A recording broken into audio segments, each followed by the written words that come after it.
दिल्ली का जो वक्फ ट्रिब्यूनल है वो किस नौइयत के तनाज़ात, किस नौइयत के मुक़द्दमात को हल कर रहा है। और मुख्तलिफ़ नौइयतों के मुक़द्दमात होते हैं।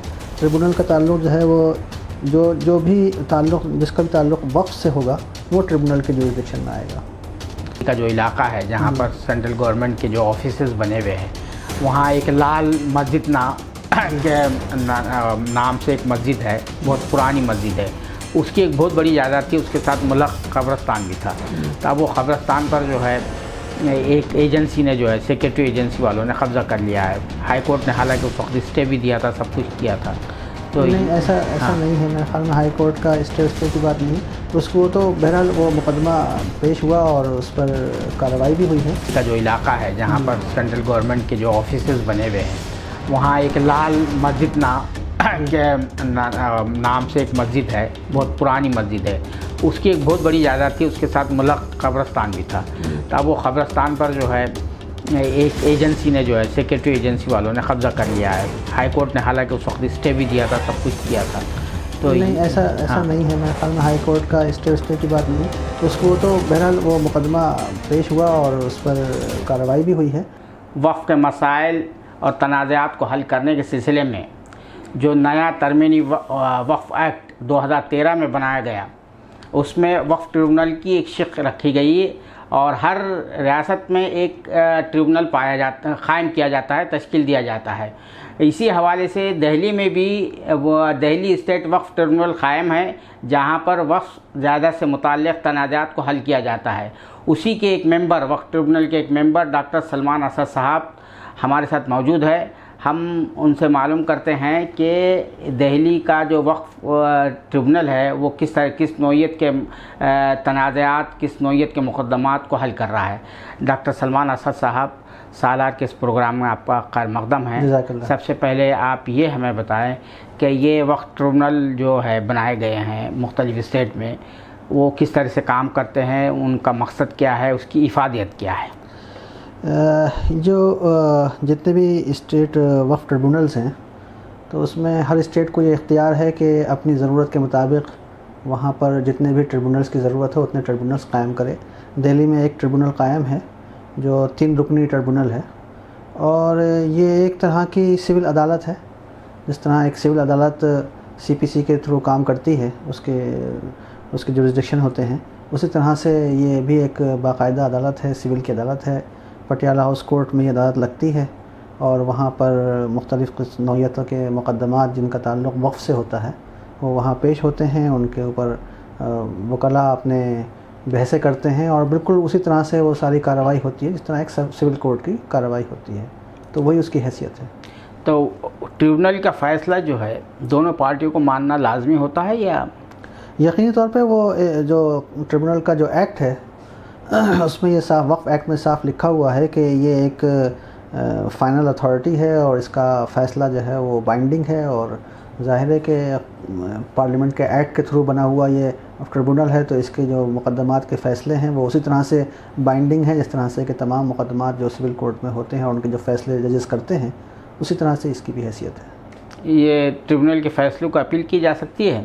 ट्रिब्यूनल के फ़ैसलों को अपील नहीं की जा सकती, इसकी कोई अपील नहीं होती है, इसका अपलेट कोर्ट कोई नहीं है। हाँ, इसके लिए अगर कोई फ़रीक़ ये समझता है कि वो इससे मुतमईन नहीं है तो वो अपना रिव्यू दाखिल कर सकता है, और रिव्यू ना हो तो फिर किसी दूसरी कोर्ट में जो बलाई कोर्ट है उसमें वहाँ पे वो रिट दायर कर सकता है। अपील की इसकी अपलेट कोर्ट कोई नहीं है। अच्छा, ट्रिब्यूनल का कोई अपलेट कोर्ट नहीं है। अच्छा, ये बताइए कि दिल्ली में किस तरह के तनाज़ात आते हैं? आप जो है ट्रिब्यूनल का एक हिस्सा हैं। आमतौर पर तनाज़ात होते हैं वो आमतौर पर उसी तरह के तनाज़ात होते हैं जो जायदादों के हुआ करते हैं। कहीं इंक्रोचमेंट है, कहीं वफ़्त की तरफ से ये दरख्वास्त होती है कि हमारी तरफ से इंक्रोचमेंट है, कुछ कमेटियों के मसाइल होते हैं, कहीं कुछ अफराद जो मुतवल्ली होते हैं उनकी कुछ परेशानियाँ होती हैं। तो सब अपने अपने मसाइल लेकर के वहाँ आते हैं और मुख्तलिफ़ नौइयतों के मुक़द्दमात होते हैं। ट्रिब्यूनल का ताल्लुक़ जो है वो जो भी ताल्लुक़ जिसका भी ताल्लुक़ वक्फ से होगा वो ट्रिब्यूनल के जुरिसडिक्शन में आएगा। तो यानी कहने का मतलब ये है कि आपको सिविल कोर्ट में जाने की ज़रूरत नहीं, कोई भी सिविल कोर्ट का जुरिसडिक्शन ही ख़त्म हो गया इस एक्ट के बाद। अच्छा। अब ये ट्रिब्यूनल का ही जुरिसडिक्शन है। वक्फ का ताल्लुक़ से कोई भी बात होगी तो उसका जुरिसडिक्शन ट्रिब्यूनल के ही पास है। तो अगर कोई कहीं दूसरी कोर्ट जाएगा भी तो वो वहाँ से यहाँ रेफ़र कर दिया जाएगा कि आप अपने ट्रिब्यूनल में जाकर अपना मुकदमा वहाँ पेश करिए।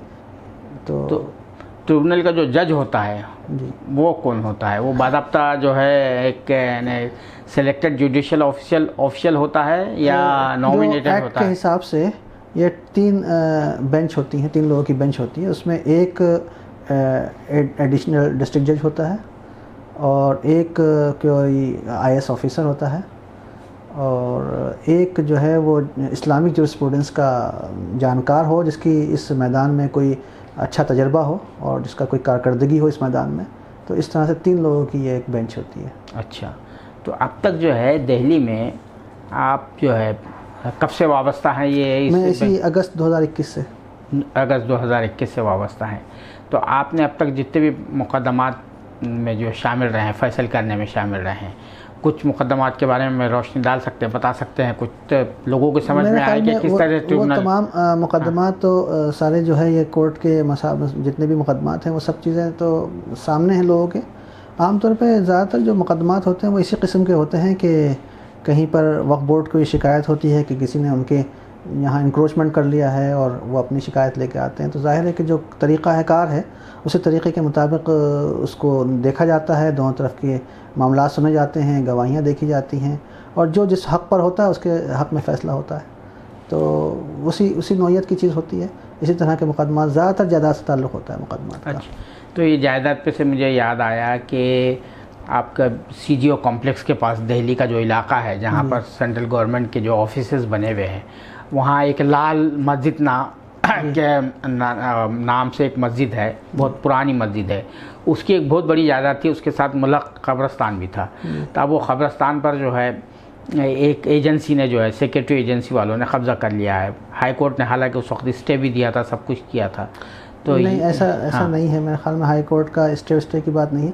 उसको तो बहरहाल वो मुकदमा पेश हुआ और उस पर कार्रवाई भी हुई है और जो भी शवाहिद हैं और जो भी कागजात हैं उनकी रोशनी में जो सही बात थी उसकी रोशनी में वहाँ फ़ैसला हुआ है। फ़ैसला अवेलेबल है, आप उसको वेबसाइट पे। लाल मस्जिद जो सिर्फ उस मस्जिद, जी हाँ, उसके ऊपर स्टे है।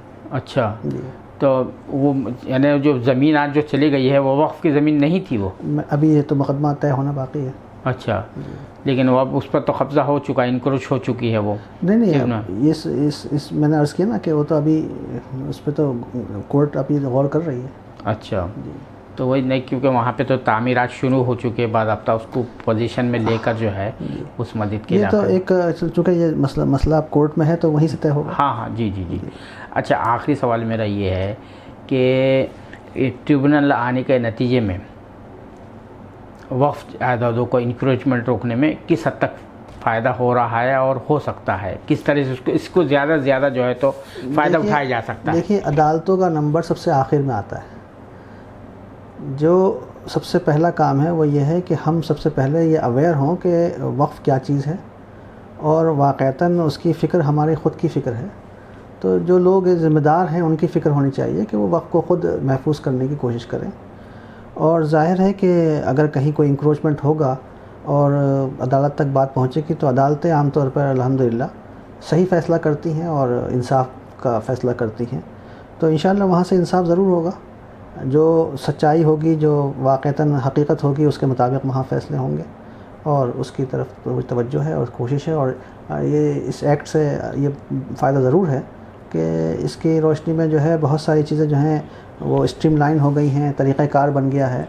तो एक रास्ता है जिसके ऊपर लोगों को अमल करना चाहिए और फ़ायदा उठाना चाहिए। लेकिन यह है कि बात अदालत तक पहुँचे उससे पहले ही मसाइल हल कर लिया है, ज़्यादा बेहतर है। किस तरह से अप्रोच किस तरह से करना चाहिए ये जो ट्रिब्यूनल में जो है केस लाने के लिए क्या उसका तरीका क्या? तो अगर कोई भी तरीका, जैसे आमतौर पर लोग केस करते हैं वही तरीका यहाँ भी केस करने का है, कोई अलग से तरीका नहीं है। तो बिल्कुल एक सिविल अदालत का तरीका जो होता है वही है। इस बात एक बात यहाँ पर एक सवाल पैदा ये हो गया, और दूसरे बाद अब तक 2 जज होते हैं, पहले से जो होते हैं एडिशनल वगैरह जो बताया, तो वो आपसे कंसल्ट करते हैं इसलिए? बिल्कुल, यही मकसद है हमारे होने का वहाँ पर। अच्छा। अगर ये इसी नौइयत से जो एक्ट है उसमें भी इसी बात को पेश नज़र रखा गया है और इसी नौइयत से हमारे वहाँ पर होना भी हमारा इसलिए है वहाँ पर। बहुत शुक्रिया सलमान असद साहब साला से बात करने के लिए।